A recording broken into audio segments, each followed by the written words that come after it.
So today I wanted to bring you inside an actual PALFISH classroom so you could see what it looks like in the classroom and the different functions that are available for you as a teacher. So the first thing that I'm going to talk about is this page. This page is not viewable to the students. So these are tips for you. These are things that PALFISH feels is so important. They want you to see it before you enter every single class. These are for you. The first student, when you see this, the student actually sees this. It's the first page is going to tell you the level. It's going to tell you what the lesson's about. Lesson 10 is always a test. And that's basically it. So then you'll go in and you'll usually have a hello song. For the hello song, this is just a quick little tip that I always do. I always ask the student, do you want to be the teddy bear or the doll? And then I let the student choose. It makes them feel more connected to you, or it gives them a better experience if you let them choose. So they choose that they want to be. This particular student is going to say dog. I already know this. We do it all the time. She's going to say she wants to be the dog. So then I'll go ahead and I'll draw dog ears on the teddy bear and say, roof, roof, roof. And then I will drag her picture, which I cannot do since she's not in the classroom, but I will drag her picture down to the dog. And then I will put a dog filter on her. I'll drag mine down there. That's the other thing. Down here are filters. And I don't have them all downloaded. I actually do use them, but this iPad is new. So down here are the dog filter, or are all of the filters that you can use. So you choose a filter, you put it on, and the kids love it. So I try to use filters in the class, gauge the students' interest in the filters.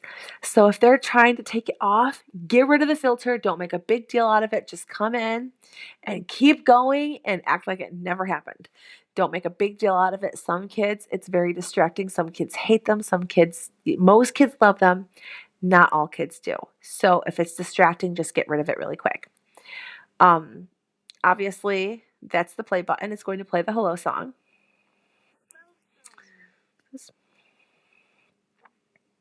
And just a quick tip about the camera flips for the students. So you're going to see PALFISH is backwards in this camera view. For the student, they're not seeing it backwards. So if I wanted to point to my student, this looks like I'm pointing at my student, but she's seeing this.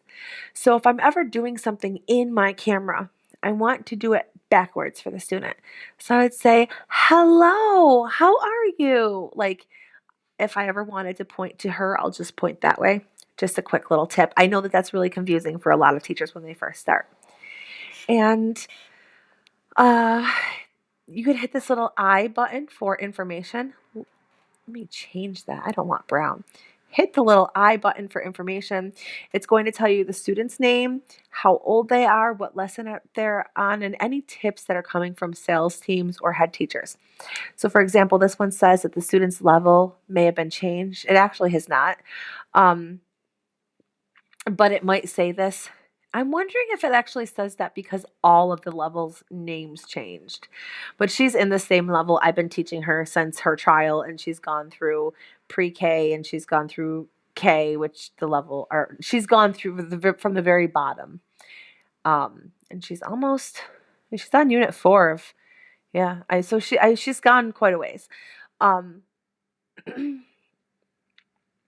So that button right there is going to tell you that. You can also hit this, and that's going to have you remind the student. During a class, there will be other options down here. There will be one that says ban student operations.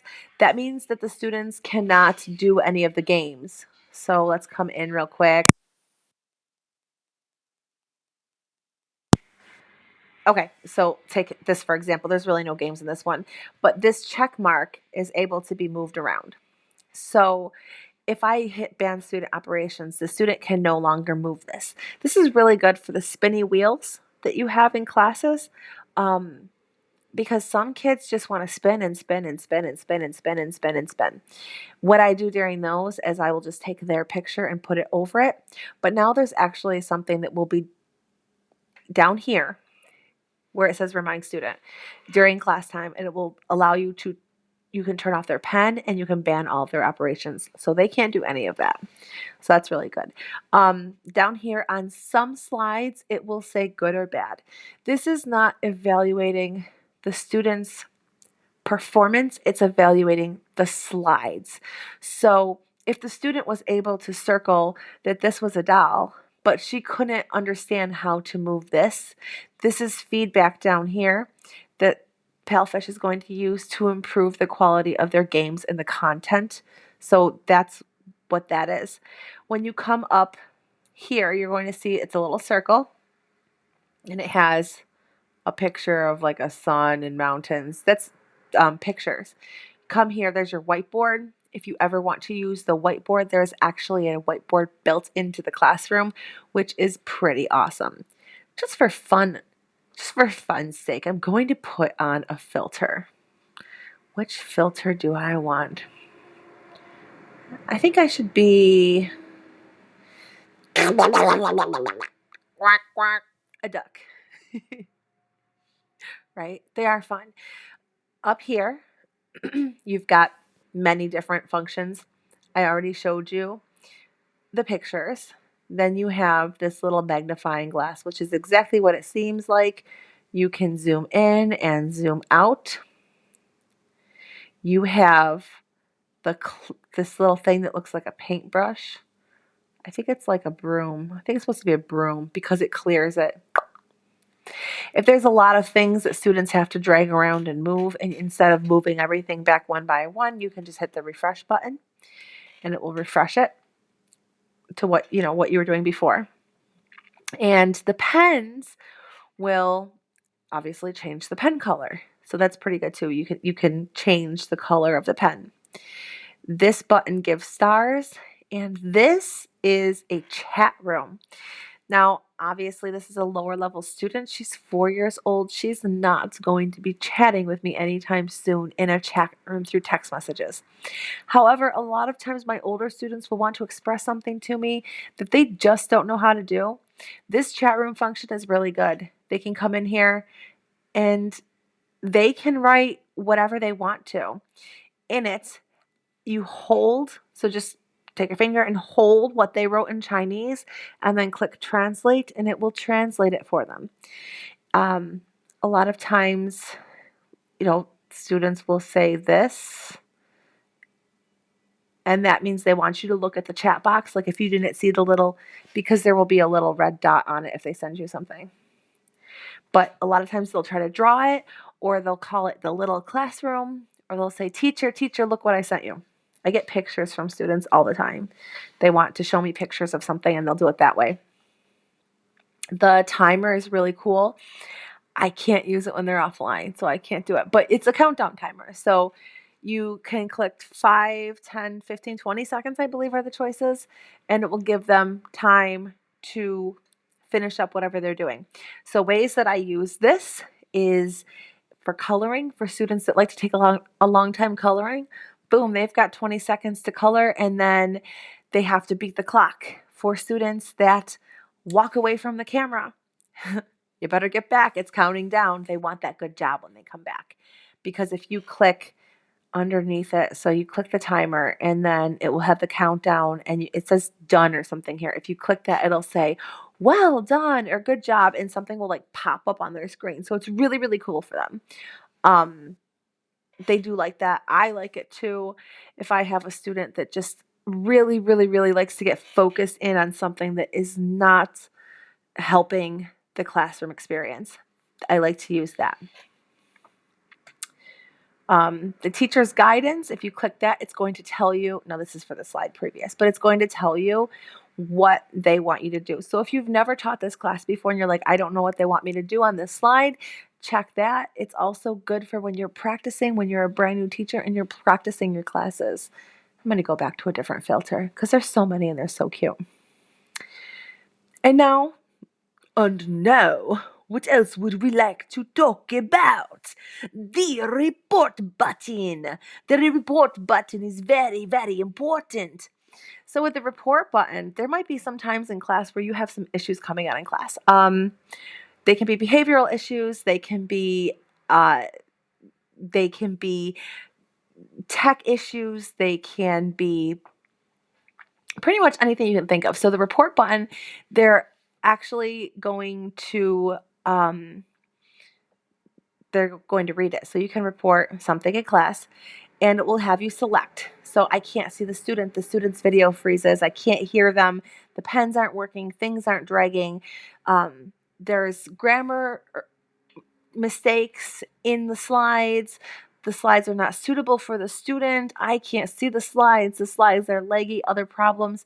I've used that other problems one for a student that was cutting her hair in class, for example, or a student that was same student, same student that was playing with scissors during a different class, and it really scared me. I used that other for the student was so engrossed in her homework. She was like, this is what I saw the entire class. She was doing her homework in class. Yeah. Girl, your parents are paying a lot of money for this classroom. Like, I don't think they want you to be doing your homework. I mean, obviously I don't say that, but I just try to get her engaged. And then I hit the report button. I say she's, just typing really quickly. She's doing her homework and not paying attention. And then the tech got back to me and they said, okay, we'll call her parents and let them know. Her, dad came in, took the homework away, and then she was able to focus on class. I think that is all that I wanted to or needed to show you in the classroom. You've got the filters, the dragging, the report button. I think that's all that you really need to know. Yep. I think that's it. Oh, changing a level. So up on the student's picture, you can click that. During a trial only, you can change the level. So if you're teaching a student and you're teaching the apples and grapes lesson, you're not teaching sentence structures, you come in there and the lesson is grapes for 25 minutes. But your student comes in and says, hello, teacher, how are you today? I had a wonderful day today. We went to the park and I went skiing. Whoa, kid, you're on the wrong level, right? So you can move the levels up one at a time. And you can try out different levels during trials. That's a whole other topic to get into as far as level placement. So I'm not going to touch on it too much here. But my big suggestion is to end the lesson, do the goodbye song on the lesson that you want them to be at, on the level that you want them to be at. It will make your feedback way easier because then you can evaluate it for that level and you don't have to worry about being in the wrong level. So again, that is a whole other thing, but that's how you would do it by clicking up there on the student's picture. There will be a thing there to change the level. I think that's all that I had to say to you today about the actual classroom environment here and how to do things. As you can see, the whiteboard can be really fun. It can also be really distracting. So if the student gets involved in this, just remember that you can always put that click timer on, and it just makes it a lot easier. That's a new function. So is the band students operation, and I love them both. All right, guys, that's all I had to say for today. Thank you for tuning in. As always, make sure you hit that subscribe button, and I will see you guys all in the PALFISH classroom. Goodbye. Oh, one more thing. Actually, I'll show you this too. You can close your camera and audio and open your camera and audio.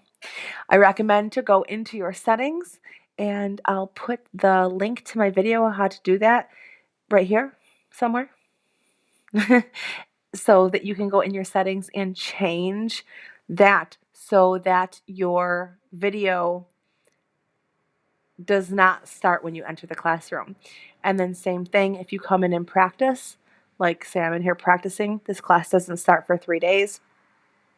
I can make sure I close it before I leave the classroom. And one more thing, you see where it says class starts in 3 days?